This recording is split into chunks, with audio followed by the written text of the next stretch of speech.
Good morning. We're continuing. So we've just put together a double boiler here, and there are beeswax pellets as well as shea butter. So I just decided to keep it really simple. So you would not want to put the infused oil in here because I don't like heat on my oil, honestly. I just want all the properties that come from the herb or plant, whatever material you're using, to be as pure as possible without heat. So we'll just get this melted down. Maybe in another 3 minutes it should be ready, and go to the next step.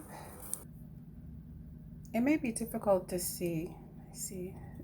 This jar is designed to work as kind of like a double boiler. It even has like this cute little top, but I don't want any condensation to build up in here. So you allow this to just kind of sit and cool just for a little while. As you can see, you don't let it cool too much because wax solidifies quickly, but you wouldn't want to place any of your infused oil or essential oils in here right now because it's too hot, and heat kills properties very quickly. So to cool this down, I'm going to let this sit just maybe like another 30 seconds, and then I'll add in the infused oil, and that will speed up the cool down process without damaging anything.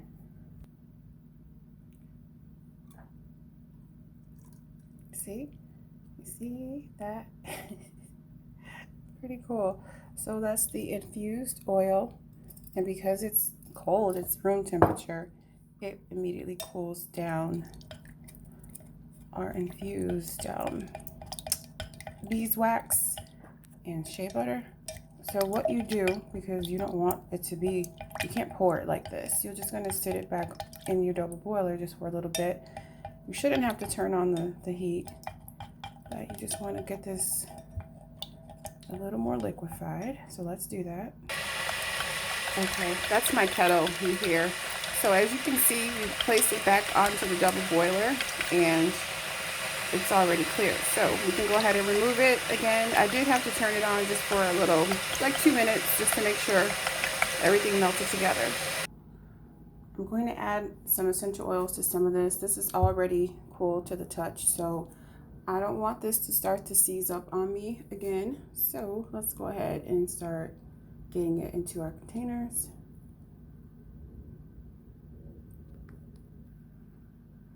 All right, so I have 3 filled so far. One of these will be for my mom, my sister, and I'll keep one for myself. I have more solution in here, so I'm going to add it to some, let's see what I can do.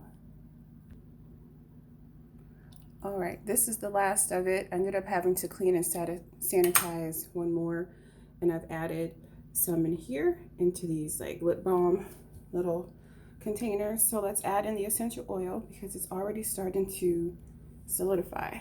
So this is what we have so far. Isn't that pretty? As it dries, it'll remain this really pretty golden color, which is so nice. All of these have been hit with oil, with these 2, lavender and clary sage, and then these smaller ones, I'm just going to do clary sage, and this is the last one.